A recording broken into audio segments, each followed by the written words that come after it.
But first, let's get into it. What a week. President Biden and Donald Trump won their respective primaries in Michigan on Tuesday. Biden won 81% of the Democratic vote, but faced some organized resistance led by Arab and Muslim Americans over the war in Gaza, with over 100,000 people, 13% of Democratic primary voters, turning out to vote uncommitted. Also voting uncommitted, my fucking boyfriend.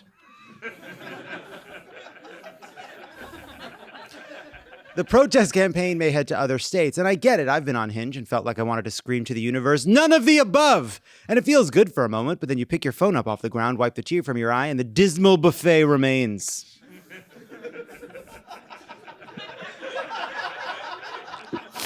Kamala, so true. So true. Kamala Harris showed off her Funko Pop haul after stopping by a record shop in Michigan. I know you want to know what I bought. So you want to know that I got the George Clinton doll. Does everybody know who George Clinton is? Do you know P-Funk? No. Okay, well, there is lessons to be taught, like Bootsy Collins. Anybody know who Bootsy Collins is? Okay, so there's some education that needs to be done. I can see that. This is embarrassing. White people should do their homework and watch the 1994 college film PCU starring Jeremy Piven, in which George Clinton and the Parliament Funkadelic make an appearance, which taught me who they were. Also, they're just bobbleheads. Is it bobbleheads?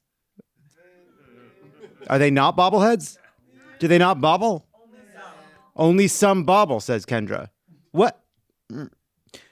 So, and is that an insult to your people to call them bobbleheads? Anyway, speaking of bobbleheads, Maryann Williamson unsuspended her presidential campaign on Wednesday, a day after defeating Dean Phillips in the Michigan primary, even though she'd already dropped out with 3% of the vote. Here's what she said. As of today, I am unsuspending my campaign for the presidency of the United States. I had suspended it because I was losing the horse race.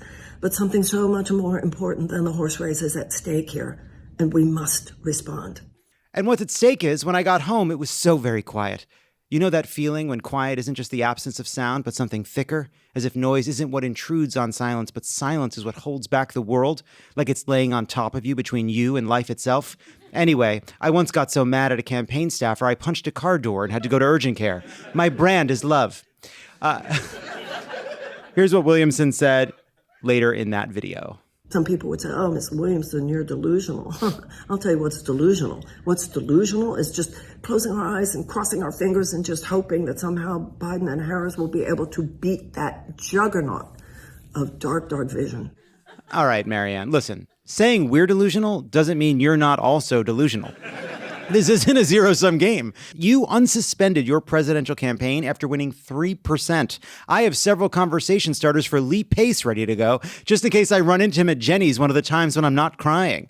Every time I go to a concert of any size, a bar, the Hollywood Bowl, I imagine the drummer falling ill and the lead singer coming to the front of the stage and asking, is anyone out there a drummer? And then I'll raise my hand. Point is, there's plenty of delusion for all of us. Biden 2024. Yeah. Hunter Biden told Axios in an interview that he sees his continued sobriety as critical to ensuring that his father wins a second term. But for me, his father winning a second term is critical to ensuring my sobriety. Hunter, you can call me anytime, day or night. I don't care if I'm in the middle of a show. I will tell these people to fuck off and we'll go get a bitters and soda at the strip club. Whatever you need, buddy. God grant me the serenity to accept the things I cannot change, the courage to change the things I can, and the wisdom to know that if I mess this up, we'll back out of the Paris Climate Agreement again. Imagine if you did coke, Ukraine would stop existing. Also, Hunter Biden, stop doing interviews. Shut the fuck up. Oh, you sat down with Axios? Why? Why are you doing that? President Biden received his annual physical at Walter Reed on Wednesday. Good news, he still has a physical form. And he's in good enough shape to proceed with that BBL scheduled for next week. Get that nice big dumper. Help with the suburban moms. Biden was asked afterwards if there's anything the public needed to know and replied, they think I look too young. Yeah, all right. It's charming in a wrestling your grandpa into his coat while he flirts with the Denny's waitress sort of way.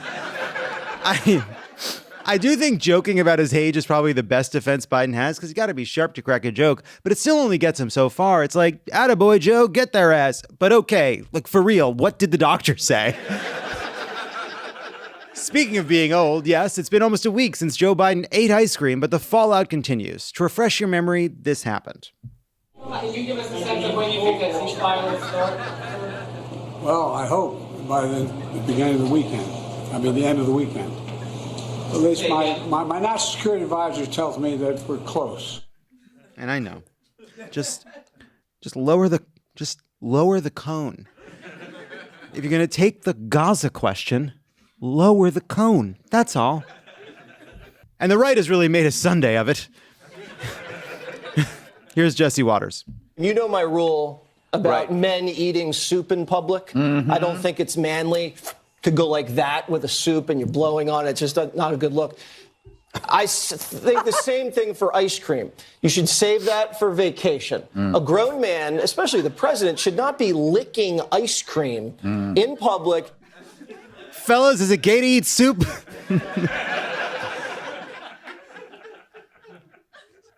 Masculinity is a prison. It's a prison. And like prison, the food is terrible. You can't have soup. You can't have ice cream. Poor Jesse Waters, he's saving the sweetest delight for his one vacation a year, just on the beach in Cabo, frantically eating an ice cream cone and a bowl of soup at the same time, counting down the minutes until his annual gay hand job. So, Republicans are now telling us, just to catch everybody up, that they want voters to associate Democrats with football, starting families, bodily autonomy, Taylor Swift, Bud Light, Disney, and ice cream. So they want their fans angry and scared, armed to the teeth, eating Papa John's and posting on Facebook while checking the Ring camera every few hours in case the caravans arrive. Speaking of caravans, on Thursday, President Biden and Donald Trump made dueling visits to the U.S.-Mexico border. Biden headed to Brownsville, Texas, where he met with Border Control, law enforcement, and local officials. Funny, Brownsville is also where I go after I eat ice cream.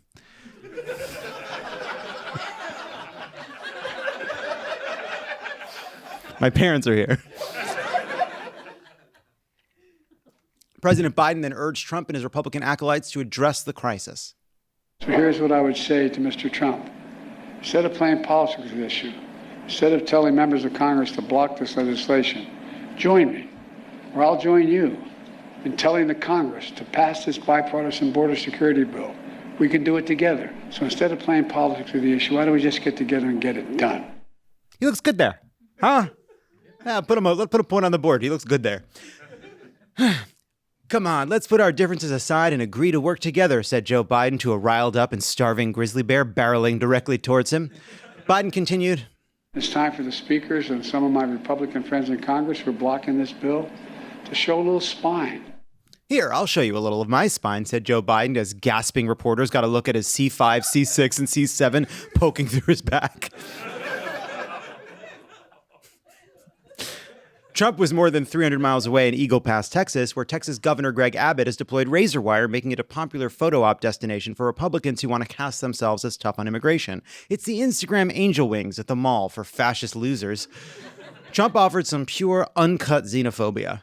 People from places unknown, from countries unknown, who don't speak languages. We have languages coming into our country. We have nobody that even speaks those languages. They're truly foreign languages. Nobody speaks them.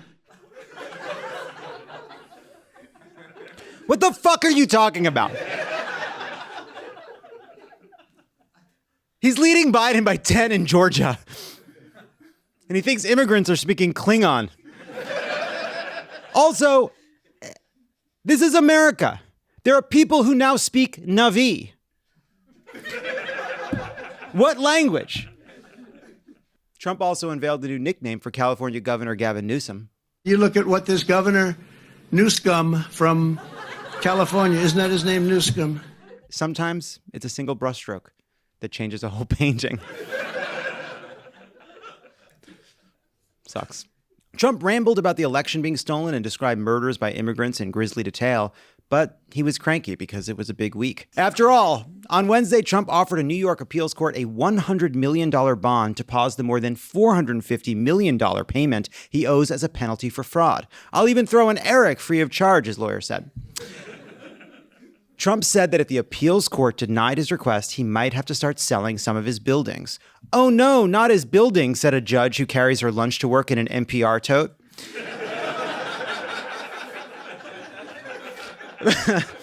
But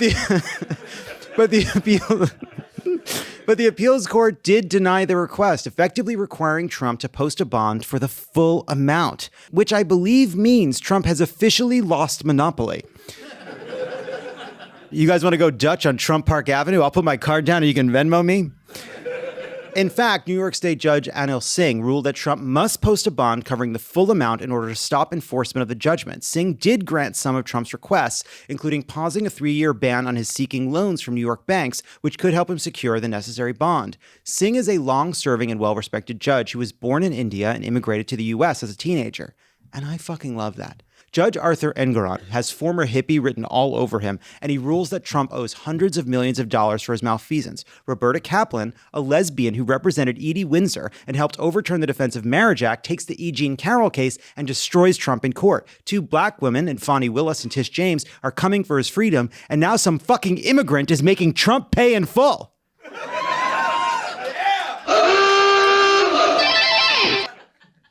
USA, USA. In less pleasing legal news, after taking 2 long weeks to say anything at all, the Supreme Court agreed to hear arguments over whether Trump can claim immunity in his election interference case. The court, in no hurry, will hear arguments the week of April 22nd. This, of course, gives Clarence Thomas plenty of time to update his Amazon wish list. Given the possibility that this could push a trial past the election, the president of the Brennan Center for Justice at NYU Law School called it a grossly partisan move by the Supreme Court, effectively granting Trump immunity for his alleged crimes, regardless of whatever ruling they ultimately make. All the Supreme Court had to do was help Trump stall for time, and that's what they've done. Basically, Trump just changed the file name of a JPEG to termpaper.doc, and they're going to wait until April to even try and open it. As of right now, the only Trump criminal trial scheduled to start before the election is the Stormy Daniels hush money case. Carrying the fate of democracy on her shoulders, that's got to be the second worst weight Stormy's ever been under.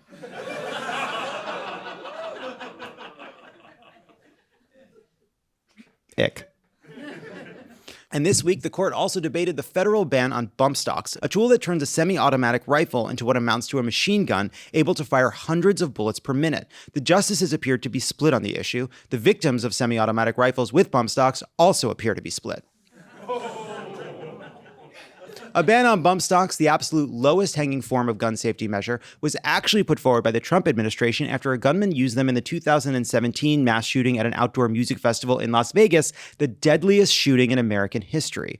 So far, said a fucked up 15-year-old boy who already brought one of his dad's gun to school once and everybody was just pretending it will grow out of it. In one surreal moment of the hearing, a lawyer arguing against the ban actually said this. Bump stocks can help people who have disabilities, who have problems with finger dexterity, people who have arthritis in their fingers. There could be a valid reason for preserving the legality of these devices as a matter of policy. You scoff, but have you tried killing everyone at your church when it's about to rain?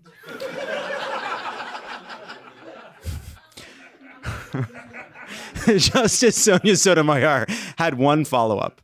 Why would even a person with arthritis, why would Congress think they needed to shoot 400 to 700 or 800 rounds of ammunition under any circumstance? You can't shoot. If you don't let a person without arthritis do that, why would you permit a person with arthritis to do it?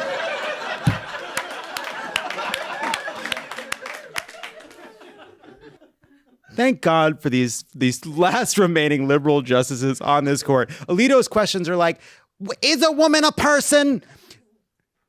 That question was so good. We don't have a joke.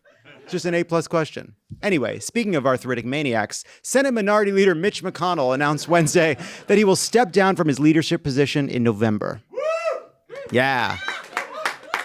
One of life's most underappreciated talents is to know when it's time to move on to life's next chapter. So I stand before you today, Mr. President, and my colleagues, to say this will be my last term as Republican leader of the Senate. Don't cry because it's over. Freeze for 30 seconds with a vacant expression because it happened. McConnell will be stepping into an exciting new position as one of the gargoyles on the National Cathedral. Maine Senator Susan Collins paid tribute to McConnell by saying this. His tenure as leader will be remembered not just for its historic longevity, but also for his unparalleled devotion to this great institution, which he has always defended. Yes, he was devoted to the Senate, but not in the way like a dog is devoted to his family, more in the way that Yolanda Saldivar was devoted to Selena. We're coming in hot today. In other Senate news, in response to the Alabama Supreme Court's ruling that embryos are adorable little children, which effectively banned in vitro fertilization, Senator Tammy Duckworth called for a vote on her proposal to federally protect IVF. I warned that red states would come for IVF, and now they have. But they aren't just going to stop in Alabama. Mark my words, if we don't act now, it will only get worse. It will only get worse. That's also our 2024 campaign slogan. Some Republicans argued that enforcing IVF protections was a job for the states. GOP Senator Roger Marshall, who's an OBGYN, said, I don't see any need to regulate it at the federal level. I think the Dobbs decision puts this issue back at the state level. Of course, Marshall proudly co-sponsored the Life Begins at Conception Act, which would obviously do the opposite of leaving this issue up to the states, declaring that the protections of the 14th Amendment apply from the moment of fertilization. And while Republicans have been falling all over themselves to distance their party from Alabama's completely predictable attack on IVF, Senate Republicans on Wednesday blocked Tammy Duckworth's bill. You tell your therapist. He says he's in favor of IVF, and your therapist patiently once again asks whether or not his behavior reflects that. What is he actually doing to show you that he's in favor of IVF? Well, not really anything. And you told him this was important to you. Yeah. And what did he do? He said he agreed.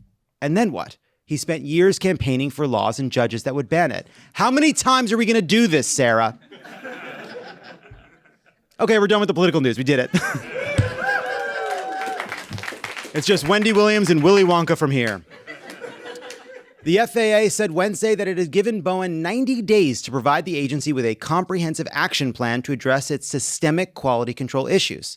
We will not let you down, said the CEO of Boeing, taking a handkerchief from his pocket to wipe his flop sweat as about a dozen bolts fell out of his pocket and skittered across the floor.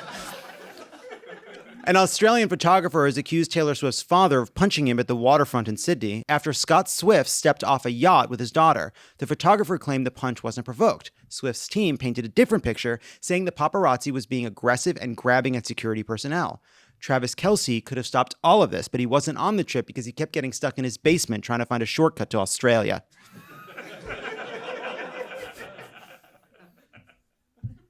Speaking of cameras being jammed in the wrong place, the over 4-hour, deeply unsettling documentary Where is Wendy Williams aired on Lifetime over 2 nights last weekend, just days after a press release from Williams' team revealed that she had been diagnosed with dementia. Mark Ford, the documentary's producer, told The Hollywood Reporter, if we had known that Wendy had dementia going into it, no one would have rolled a camera. But then what happened, bud? What happened between finding out it would have been unethical to film the documentary and airing the documentary? In justifying the team's decision to keep rolling the camera, Ford said, she loves the camera, and she became very close with our producers. There was a real emotional connection that the project gave her, and honestly, it got to a point where we were more worried about what would happen to Wendy if we stopped filming than if we continued. For example, she'd be really, really sad if we didn't make any money off of it. Executive producer Erica Hansen also framed the project as a means of ensuring Williams' well-being, saying, I'd also like to point out that a lot of people on our little team have been touched in their own worlds by dementia and addiction, so everyone had this great sense of moral responsibility. And there were times when we really felt like if we stopped, what would happen? Would she just continue? And would she fall down the stairs? What are you talking about? That's like saying, well, what would happen if I stopped recording my children doing dances for TikTok? Could they drown in the pool? Families in Scotland traveled hours and paid the equivalent of $44 per ticket to attend what turned out to be a wildly disappointing Willy Wonka-themed event in Glasgow over the weekend. Listings for Willy's chocolate experience, including AI renderings of a fantastical candy wonderland and promised chocolate fountains, performances by Oompa Loompas, and immersive interactive experiences in a place where chocolate dreams become reality. Willy's chocolate experience sounds like what I used to call it when white girls would first sleep with me, said Love It or Leave It writer Will Miles. When families arrived, they found themselves in a sparsely decorated warehouse with dirty windows and bare concrete floors where children were offered 2 jelly beans and half a cup of lemonade each. That rules. Everything was a letdown. The organizers said a real-life Augustus Gloop would be there, but instead it was just a kid who drowned in a river. Paul Connell, an actor who was hired to play Willy Wonka, said he was given an AI-generated nonsense script that was terrifying to children, telling reporters, "The bit that got me was where I had to say," this is from his AI script, "There is a man we don't know his name. We know him as the unknown. This unknown is an evil chocolate maker who lives in the walls." I just want to take a moment to thank the WGA for sticking it out on the whole AI thing. Connell said his monologue was supposed to end with him using a vacuum cleaner to suck the unknown out of the factory walls, but that he wasn't provided with a vacuum and had to frantically improvise, as opposed to elegantly sucking the unknown out of the factory walls for his training at the Royal Academy of Dramatic Arts. The actor said he played Wonka for nearly 4 hours with no break as organizers urged him to hurry kids through the warehouse faster. Said Connell, "I didn't know where I ended and Wonka began. I was losing my mind by that point. I even killed 3 kids." The fast food chain Wendys faced blowback after announcing a plan to use dynamic pricing at their stores, which many compared to surge pricing by companies like Uber. Patrons will also be able to save big if they select Wendy Pool, where they share their combo with another patron and eat the burger from either end like Lady and the Tramp. Said Wendy's CEO Kirk Tanner, "Beginning as early as 2025, we will begin testing more enhanced features like dynamic pricing, along with AI-enabled menu changes and suggestive selling." Kirk. Shut up. No one wants this from Wendy's. We just want a Frosty and a drive-thru to sob in. After that story began to circulate, Wendy's insisted that we'd all misunderstood and that it didn't intend to spike prices during its busiest times. Said the company, "Wendy's will not implement surge pricing." Oh, good, because I was going to kill myself. Also, Kellogg CEO Gary Pilnick suggested in a CNBC interview that families struggling with their grocery bills should simply eat cereal for dinner. The cereal category has always been quite affordable, and it tends to be a great destination when consumers are under pressure. They're great if you're at the losing end of a broken economy. They're great if you're at the losing end of a broken economy. I don't know if I should have kept the voice going. Pilnick continued, "But don't worry. These won't be breakfast cereals. We're working on a line of savory dinner cereals made with animal protein, rice bran, yams, and so on. And no, I'm not describing dog food." And finally, Chrysler recalled 338,000 Jeep Grand Cherokees this week, citing an issue with the SUV's steering wheels. "It shouldn't be too hard to get the issue fixed," said a spokesperson, "as long as your Jeep is currently pointed in the exact direction of the dealership." Let's do it. What are we doing? This. We know you may be feeling a little stressed about politics right now, so we wanted to offer a practical, hopeful guide to make sure that you're ready for the 2024 election and the 2025 insurrection. That's why we wrote a book called Democracy or Else: How to Save America in 10 Easy Steps. It's a helpful illustrated guide with 100% perfect jokes, but maybe reading isn't your thing. Maybe the lore of a reasonable page count loaded with illustrations isn't enough to move the needle. That's fine. That's right, we hunkered down for what was, let's be honest, a tedious 8 hours we'll never get back, to bring you Democracy or Else as an audiobook. Finally, your chance to listen to the 3 of us talk about politics. What a rare opportunity. Perfect for the avid listener who loves the pod, but just wishes it was much, much longer. And people who don't read, like me. Right. Yeah. Illiterate people. I like to listen to things. Functionally illiterate people. We're really selling it. So, boy, am I going to click. Hey, don't break your phones clicking purchase. It's actually great. Every Republican that gets some ghostwriter to throw a couple words on a page is on the bestseller list. Why can't it be us? Why not us? Yeah. Why is it always Bill O'Reilly killing some historical figure? I know you're all excited to pre-order now. You can go to crooked.com/books. Pre-order your copy today.